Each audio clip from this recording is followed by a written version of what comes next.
Chapter 1. Of Ideas in General and their Original. 1. Every man being conscious to himself that he thinks, and that which his mind is applied about whilst thinking, being the ideas that are there, it is past doubt that men have in their minds several ideas, such as those expressed by the words whiteness, hardness, sweetness, thinking, motion, man, elephant, army, drunkenness, and others. It is in the first place then to be inquired how he comes by them. I know it is a received doctrine that men have native ideas and original characters stamped upon their minds in their very first being. This opinion I have at large examined already, and I suppose what I have said in the foregoing book will be much more easily admitted when I have shown whence the understanding may get all the ideas it has, and by what ways and degrees they may come into the mind, for which I shall appeal to every one's own observation and experience. 2. Let us then suppose the mind to be, as we say, white paper, void of all characters, without any ideas. How comes it to be furnished? Whence comes it by that vast store which the busy and boundless fancy of man has painted on it, with an almost endless variety? Whence has it all the materials of reason and knowledge? To this I answer in one word: from experience. In all that our knowledge is founded, and from that it ultimately derives itself. Our observation, employed either upon external sensible objects, or about the internal operations of our minds, perceived and reflected on by ourselves, is that which supplies our understandings with all the materials of thinking. These two are the fountains of knowledge, from whence all the ideas we have, or can naturally have, do spring. 3. First, our senses, conversant about particular sensible objects, do convey into the mind several distinct perceptions of things, according to those various ways wherein those objects do affect them, and thus we come by those ideas we have, of yellow, white, heat, cold, soft, hard, bitter, sweet, and all those which we call sensible qualities, which, when I say the senses convey into the mind, I mean they from external objects convey into the mind what produces there those perceptions. This great source of most of the ideas we have, depending wholly upon our senses, and derived by them to the understanding, I call sensation. 4.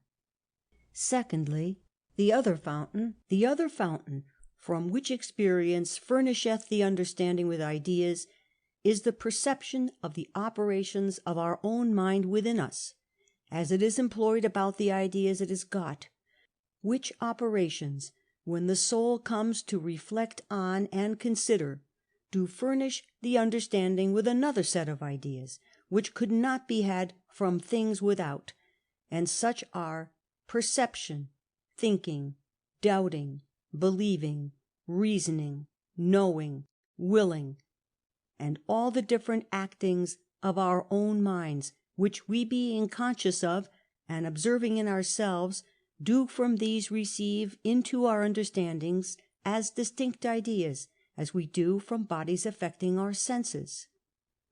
This source of ideas every man has wholly in himself, and though it be not sense, as having nothing to do with external objects, yet it is very like it, and might properly enough be called internal sense. But as I call the other sensation, so I call this reflection, the ideas it affords being such only as the mind gets by reflecting on its own operations within itself. By reflection, then, in the following part of this discourse, I would be understood to mean that notice which the mind takes of its own operations and the manner of them, by reason whereof there comes to be ideas of these operations in the understanding. These two, I say, namely, external material things as the objects of sensation, and the operations of our own minds within as the objects of reflection, are to me the only originals from whence all our ideas take their beginnings. The term operations here I use in a large sense, as comprehending not barely the actions of the mind about its ideas, but some sort of passions arising sometimes from them, such as in the satisfaction or uneasiness arising from any thought. 5. The understanding seems to me not to have the least glimmering of any ideas which it doth not receive from one of these two. External objects furnish the mind with the ideas of sensible qualities, which are all those different perceptions they produce in us, and the mind furnishes the understanding with ideas of its own operations. These, when we have taken a full survey of them in their several modes, combinations, and relations, we shall find to contain all our whole stock of ideas, and that we have nothing in our minds which did not come in one of these two ways. Let any one examine his own thoughts and thoroughly search into his understanding, and then let him tell me whether all the original ideas he has there are any other than of the objects of his senses, or of the operations of his mind considered as objects of his reflection, and how great a mass of knowledge soever he imagines to be lodged there, he will upon taking a strict view see that he has not any idea in his mind but what one of these two have imprinted, though perhaps with infinite variety, compounded and enlarged by the understanding, as we shall see hereafter. 6. He that attentively considers the observable state of a child at his first coming into the world will have little reason to think him stored with plenty of ideas that are to be the matter of his future knowledge. It is by degrees he comes to be furnished with them.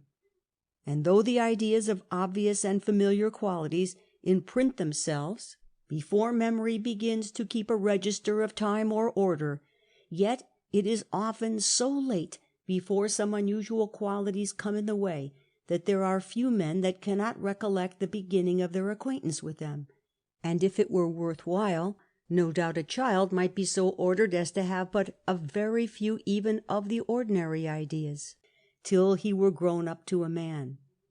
But all that are born into the world, being surrounded with bodies that perpetually and diversely affect them, variety of ideas, whether care be taken of it or no, are imprinted on the minds of children. Light and colours are busy at hand everywhere when the eye is but open. Sounds and some tangible qualities fail not to solicit their proper senses, and force an entrance to the mind. But yet I think it will be granted easily that if a child were kept in a place where he never saw any other but black and white till he were a man, he would have no more ideas of scarlet or green than he that from his childhood never tasted an oyster or a pineapple has of those particular relishes. 7. Men then come to be furnished with fewer or more simple ideas from without, according as the objects they converse with afford greater or less variety, and from the operations of their minds within, according as they more or less reflect on them. For though he that contemplates the operations of his mind cannot but have plain and clear ideas of them, yet unless he turns his thoughts that way, and considers them attentively, he will no more have clear and distinct ideas of all the operations of his mind, and all that may be observed therein, than he will have all the particular ideas of any landscape, or of the parts and motions of a clock, who will not turn his eyes to it, and with attention heed all the parts of it. The picture or clock may be so placed that they may come in his way every day, but yet he will have but a confused idea of all the parts they are made up of, till he applies himself with attention to consider them each in particular. 8. and hence we see the reason why it is pretty late before most children get ideas of the operations of their own minds, and some have not any very clear or perfect ideas of the greatest part of them all their lives, because though they pass there continually, yet like floating visions they make not deep impressions enough to leave in their minds clear, distinct, lasting ideas, till the understanding turns inward upon itself, reflects on its own operations, and makes them the objects of its own contemplation. Children, when they come first into it, are surrounded with a world of new things, which, by a constant solicitation of their senses, draw the mind constantly to them, forward to take notice of new, and apt to be delighted with the variety of changing objects. Thus the first years are usually employed and diverted in looking abroad.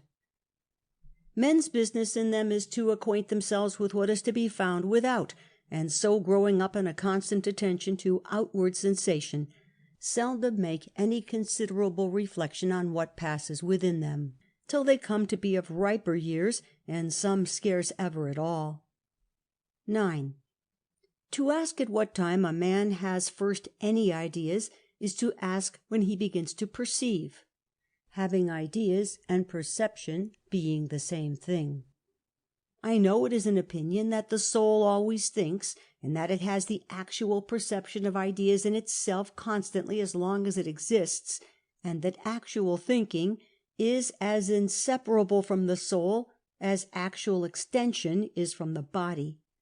Which, if true, to inquire after the beginning of a man's ideas is the same as to inquire after the beginning of his soul. For by this account soul and its ideas, as body and its extension, will begin to exist both at the same time. 10.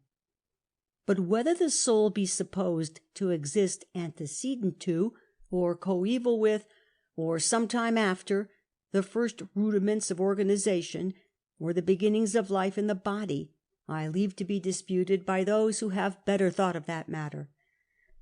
I confess myself to have one of those dull souls that doth not perceive itself always to contemplate ideas, nor can conceive it any more necessary for the soul always to think than for the body always to move, the perception of ideas being, as I conceive, to the soul what motion is to the body, not its essence, but one of its operations. And therefore, though thinking be supposed ever so much the proper action of the soul, yet it is not necessary to suppose that it should be always thinking, always in action.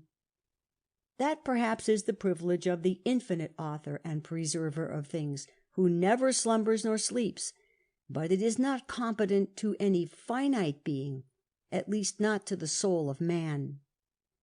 We know certainly by experience that we sometimes think, and thence draw this infallible consequence, that there is something in us that has a power to think.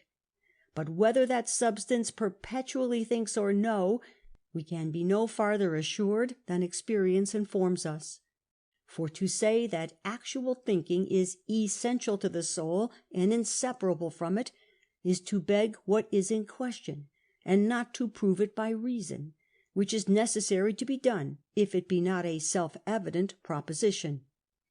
But whether this, that the soul always thinks, be a self-evident proposition that everybody assents to at first hearing, I appeal to mankind.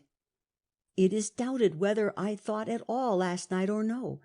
The question being about a matter of fact, it is begging it to bring as a proof for it an hypothesis, which is the very thing in dispute, by which one may prove anything, and it is but supposing that all watches, whilst the balance beats, think, and it is sufficiently proved, and past doubt that my watch thought all last night. But he that would not deceive himself ought to build his hypothesis on matter of fact, and make it out by sensible experience, and not presume on matter of fact because of his hypothesis, that is, because he supposes it to be so, which way of proving amounts to this, that I must necessarily think all last night because another supposes that I always think, though I myself cannot perceive that I always do so. But men in love with their opinions may not only suppose what is in question, but allege wrong matter of fact. How else could any man make it an inference of mind that a thing is not, because we are not sensible of it in our sleep? I do not say there is no soul in a man, because he is not sensible of it in his sleep. But I do say he cannot think at any time, waking or sleeping, without being sensible of it.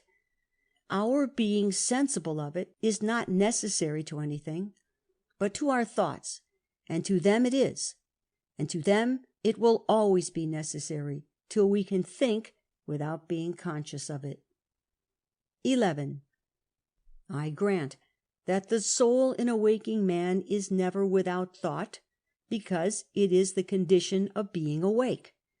But whether sleeping without dreaming be not an affection of the whole man, mind as well as body, may be worth a waking man's consideration, it being hard to conceive that anything should think and not be conscious of it.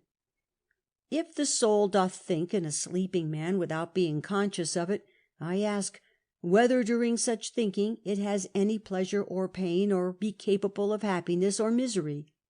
I am sure the man is not, any more than the bed or earth he lies on. For to be happy or miserable without being conscious of it seems to me utterly inconsistent and impossible. Or if it be possible that the soul can, whilst the body is sleeping, have its thinking enjoyments and concerns, its pleasure or pain apart, which the man is not conscious of nor partakes in, it is certain that Socrates asleep and Socrates awake is not the same person. But his soul when he sleeps, and Socrates the man, consisting of body and soul when he is waking, are two persons, since waking Socrates has no knowledge of or concernment for that happiness or misery of his soul which it enjoys alone by itself whilst he sleeps, without perceiving anything of it, any more than he has for the happiness or misery of a man in the Indies whom he knows not. For if we take wholly away all consciousness of our actions and sensations, especially of pleasure and pain, and the concernment that accompanies it, it will be hard to know wherein to place personal identity. 12. The soul during sound sleep thinks, says these men. Whilst it thinks and perceives, it is capable certainly of those of delight or trouble, as well as any other perceptions, and it must necessarily be conscious of its own perceptions. But it has all this apart. The sleeping man, it is plain, is conscious of nothing of all this. Let us suppose, then, the soul of Castor, while he is sleeping, retired from his body, which is no impossible supposition for the men I have here to do with, who so liberally allow life without a thinking soul to all other animals.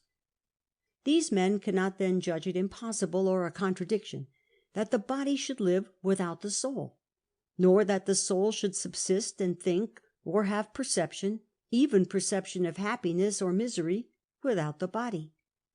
Let us then, as I say, suppose the soul of Castor separated during his sleep from his body to think apart.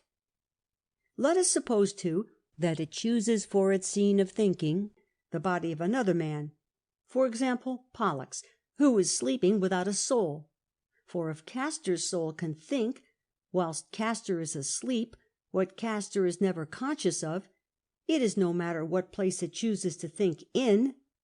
We have here then the bodies of two men with only one soul between them, which we will suppose to sleep and wake by turns, and the soul still thinking in the waking man, whereof the sleeping man is never conscious, has never the least perception.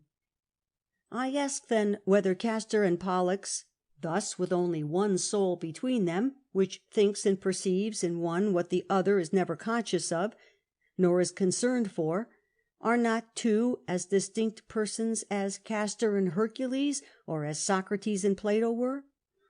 And whether one of them might not be very happy and the other very miserable? Just by the same reason they make the soul and the man two persons, who make the soul think apart what the man is not conscious of. For I suppose nobody will make identity of person to consist in the soul's being united to the very same numerical particles of matter. For if that be necessary to identity, it will be impossible, in that constant flux of the particles of our bodies, that any man should be the same person 2 days or 2 moments together. 13. Thus, methinks, every drowsy nod shakes their doctrine who teach that the soul is always thinking. Those at least who do at any time sleep without dreaming can never be convinced that their thoughts are sometimes for 4 hours busy without their knowing of it, and if they are taken in the very act, waked in the middle of that sleeping contemplation, can give no manner of account of it. 14. It will perhaps be said that the soul thinks even in the soundest sleep, but the memory retains it not. That the soul of a sleeping man should be at this moment busy a-thinking, and the next moment in a waking man not remember nor be able to recollect one jot of all those thoughts, is very hard to be conceived, and would need some better proof than bare assertion to make it be believed. For who can, without any more ado, but being barely told so, imagine that the greatest part of men do, during all their lives for several hours every day, think of something which, if they were asked, even in the middle of these thoughts, they could remember nothing at all of? Most men, I think, pass a great part of their sleep without dreaming.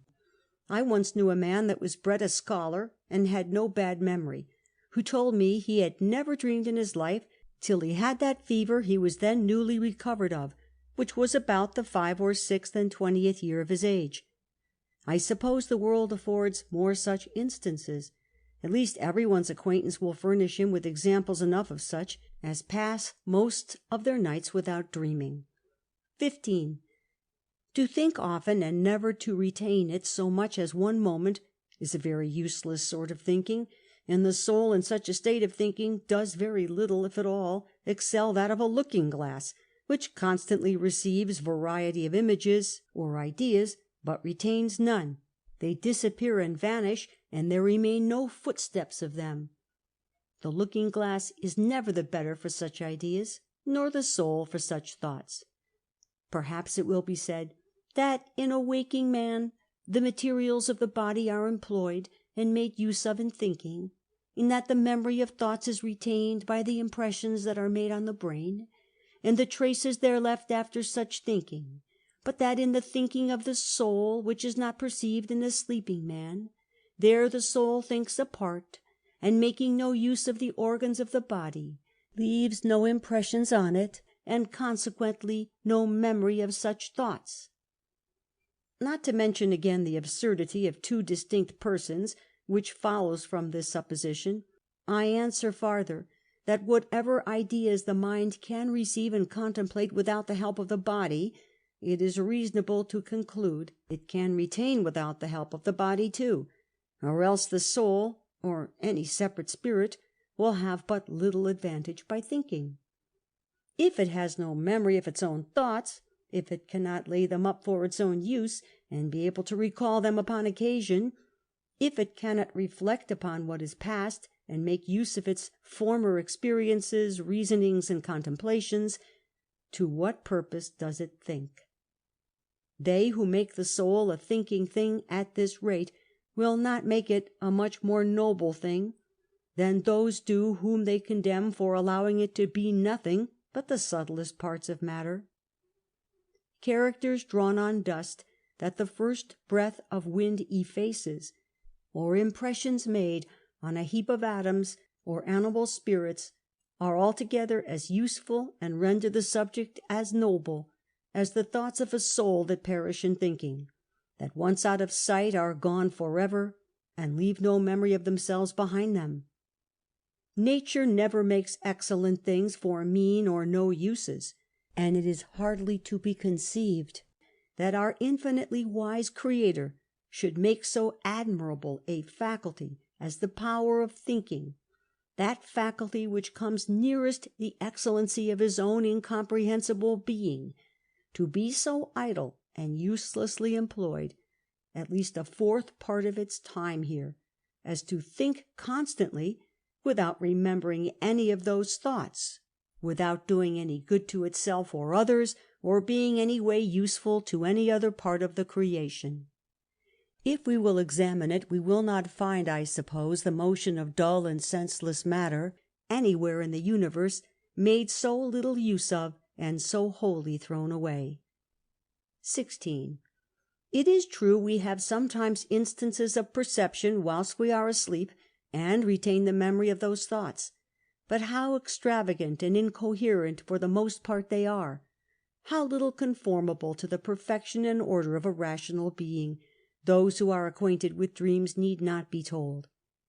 This I would willingly be satisfied in. Whether the soul, when it thinks thus apart, and as it were separate from the body, acts less rationally than when conjointly with it, or no. If its separate thoughts be less rational, then these men must say that the soul owes the perfection of rational thinking to the body. If it does not, it is wonder that our dreams should be for the most part so frivolous and irrational, and that the soul should retain none of its more rational soliloquies and meditations. 17. Those who so confidently tell us that the soul always actually thinks, I would that they would also tell us what those ideas are that are in the soul of a child, before or just at the union of the body, before it hath received any by sensation. The dreams of sleeping men are, as I take it, all made up of the waking man's ideas, though for the most part oddly put together. It is strange, if the soul has ideas of its own, that it derive not from sensation or reflection, if it thought before it received any impressions from the body, that it should never in its private thinking, so private that the man himself perceives it not, retain any of them, the very moment it wakes out of them, and then makes the man glad with new discoveries. Who can find it reasonable that the soul should, in its retirement during sleep, have so many hours' thoughts, and yet never light on any of those ideas it borrowed not from sensation or reflection, or at least preserve the memory of none but such, which being occasioned from the body must needs be less natural to a spirit? It is strange the soul should never once in a man's whole life recall over any of its pure native thoughts, and those ideas it had before it borrowed anything from the body. Never bring into the waking man's view any other ideas but what have a tang of the cask, and manifestly derive their original from that union. If it always thinks, and so had ideas before it was united, or before it received any from the body, it is not to be supposed but that during sleep it recollects its native ideas, and during that retirement from communicating with the body, whilst it thinks by itself, the ideas it is busied about should be, sometimes at least, those more natural and congenial ones which it had in itself, underived from the body or its own operations about them, which, since the waking man never remembers, we must from this hypothesis conclude either that the soul remembers something that the man does not, or else that memory belongs only to such ideas as are derived from the body or the mind's operations about them. 18. I would be glad also to learn from these men who so confidently pronounce that the human soul, or which is all one, that a man always thinks, how they come to know it, nay, how they come to know that they themselves think, when they themselves do not perceive it. This, I am afraid, is to be sure without proofs, and to know without perceiving. It is, I suspect, a confused notion taken up to serve an hypothesis, and none of those clear truths that either their own evidence forces us to admit, or common experience makes it imprudence to deny. For the most that can be said of it is this, that it is impossible the soul may always think, but not always retain it in memory, and I say it is as possible that the soul may not always think, and much more probable that it should sometimes not think, than that it should often think, and that a long while together, and not be conscious to itself the next moment after that it had thought. 19. To suppose the soul to think, and the man not to perceive it, is, as has been said, to make two persons in one man. And if one considers well these men's way of speaking, one should be led into a suspicion that they do so. For they who tell us that the soul always thinks do never, that I remember, say that a man always thinks. Can the soul think and not the man? Or a man think and not be conscious of it? This perhaps would be suspected of jargon in others. If they say the man thinks always, but is not always conscious of it, they may as well say his body is extended without having parts. For it is altogether as intelligible to say that a body is extended without parts, as that anything thinks without being conscious of it, or perceiving that it does so. They who talk thus may, with as much reason, if it be necessary to their hypothesis, say that a man is always hungry, but that he does not always feel it, whereas hunger consists in that very sensation, as thinking consists in being conscious that one thinks. If they say that a man is always conscious to himself of thinking, I ask how they know it. Consciousness is the perception of what passes in man's own mind. Can another man perceive that I am conscious of anything, when I perceive it not myself? No man's knowledge here can go beyond his experience. Wake a man out of a sound sleep and ask him what he was that moment thinking of. If he himself be conscious of nothing he then thought on, he must be a notable diviner of thoughts that can assure him that he was thinking. May he not with more reason assure him he was not asleep?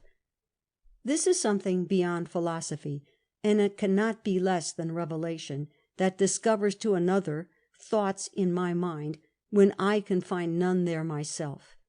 And they must needs have a penetrating sight, who can certainly see that I think, when I cannot perceive it myself, and when I declare that I do not, and yet can see that dogs or elephants do not think, when they give all the demonstration of it imaginable, except only telling us that they do so.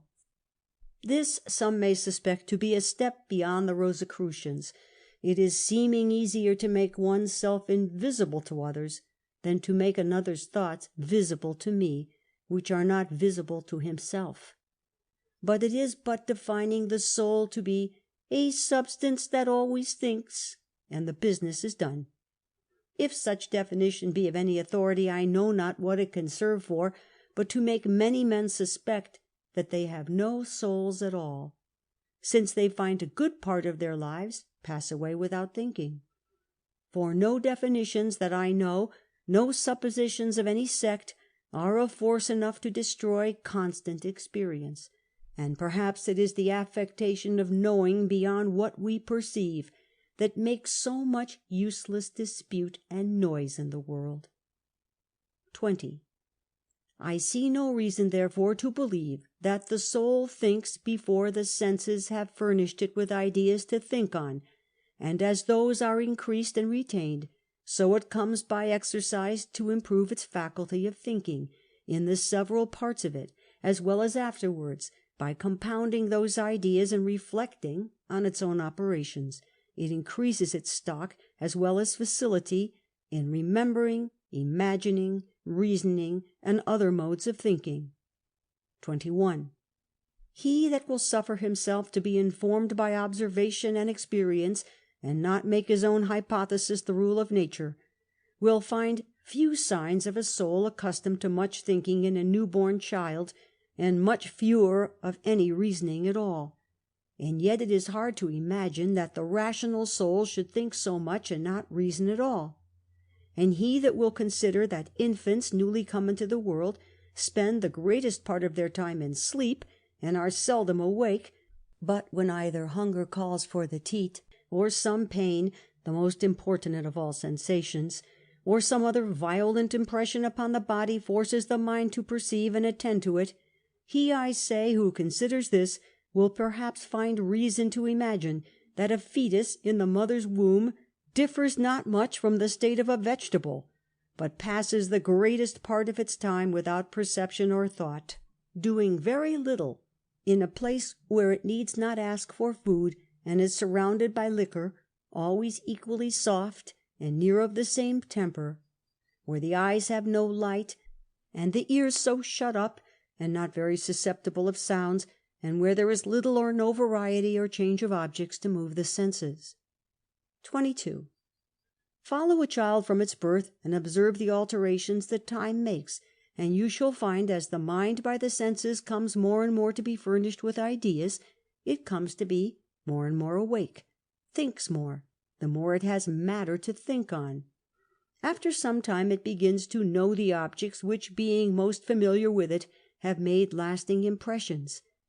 Thus it comes by degrees to know the persons it daily converses with, and distinguishes them from strangers, which are instances and effects of its coming to retain and distinguish the ideas the senses convey to it. And so we may observe how the mind by degrees improves in these, and advances to the exercise of those other faculties of enlarging, compounding, and abstracting its ideas, and of reasoning about them, and reflecting upon all these, of which I shall have occasion to speak more hereafter. 23. If it shall be demanded, then, when a man begins to have any ideas, I think the true answer is, when he first has any sensation. For since there appear not to be any ideas in the mind before the senses have conveyed any in, I conceive that ideas in the understanding are coeval with sensation, which is such an impression or motion made in some part of the body as produces some perception in the understanding. It is about these impressions made on our senses by outward objects that the mind seems first to employ itself in such operations as we call perception, remembering, consideration, reasoning, and etc. 24. In time, the mind comes to reflect on its own operations about the ideas got by sensation, and thereby stores itself with a new set of ideas, which I call ideas of reflection. These are the impressions that are made on our senses by outward objects that are extrinsical to the mind and its own operations, proceeding from powers intrinsical and proper to itself, which, when reflected on by itself, become also objects of its contemplation, are, as I have said, the original of all knowledge. Thus the first capacity of human intellect is that the mind is fitted to receive the impressions made on it, either through the senses by outward objects, or by its own operations when it reflects on them.